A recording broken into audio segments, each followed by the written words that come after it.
President Donald Trump was ridiculed online after using the word hereby in a tweet. Alex Brandon, at Photo President Donald Trump was ridiculed Friday after commanding American companies to cut ties with China, tweeting that the U.S.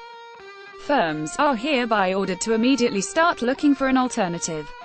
But the online mockery had as much to do with the unenforceable nature of Trump's demand as it did with his peculiar phraseology, specifically, the president's use of the word hereby. Story continued below. Trump has previously deployed the rather archaic adverb to lend a sense of credence and a hint of gravitas to his pronouncements on social media, invoking the term at least 5 other times in tweets or retweets since assuming office in January 2017.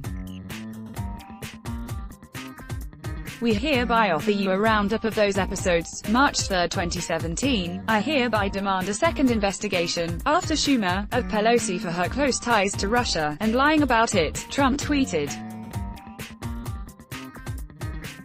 The message accompanied a Politico report on a file photo showing House Speaker Nancy Pelosi, DK, at a 2010 group meeting that included Russian President Dmitry Medvedev, as well as former Russian ambassador to the U.S. Sergei Kislyak. Pelosi previously told Politico she had never met with Kislyak.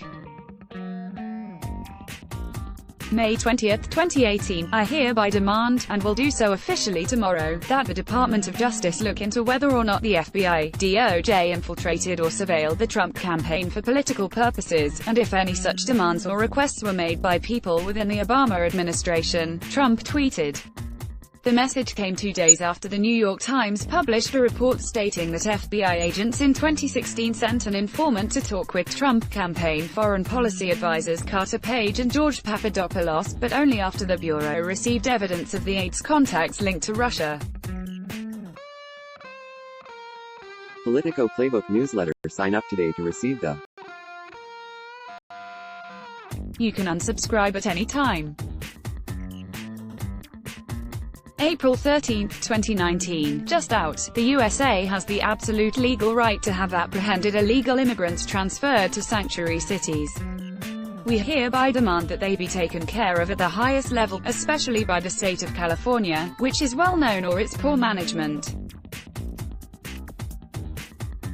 The message came 2 days after the Washington Post published a report revealing that administration officials sought to retaliate against Trump's political rivals by releasing detained migrants in so-called sanctuary cities and Democratic strongholds, including House Speaker Nancy Pelosi's congressional district in San Francisco. June 7, 2019, I am pleased to inform you that the United States of America has reached a signed agreement with Mexico. The tariffs scheduled to be implemented by the U.S. on Monday, against Mexico, are hereby indefinitely suspended.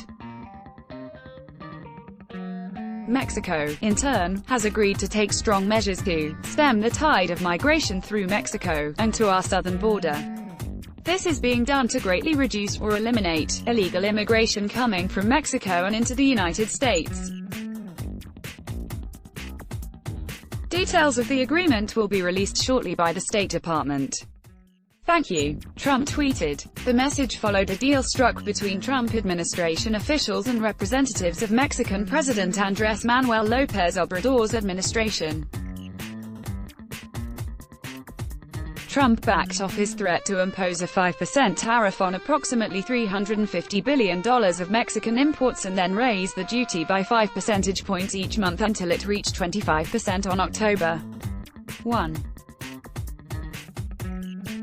In exchange, Mexico announced it would send 6,000 National Guard troops to the country's southern border with Guatemala in an attempt to curb the flow of Central American migrants seeking to cross into the U.S. July 11, 2019, RT at White House, I'm hereby ordering every department and agency in the federal government to provide the Department of Commerce with all, the White House's official Twitter account posted. Trump retweeted the message, which included a clip of a Rose Garden news conference at which he announced he would issue an executive order directing government agencies to obtain citizenship data. The move marked the end of the president's protracted legal battle to tack a controversial citizenship question onto the 2020 census. This article tagged under, missing out on the latest scoops. Sign up for Politico Playbook and get the latest news, every morning, in your inbox. Show comments, let's block ads. Why?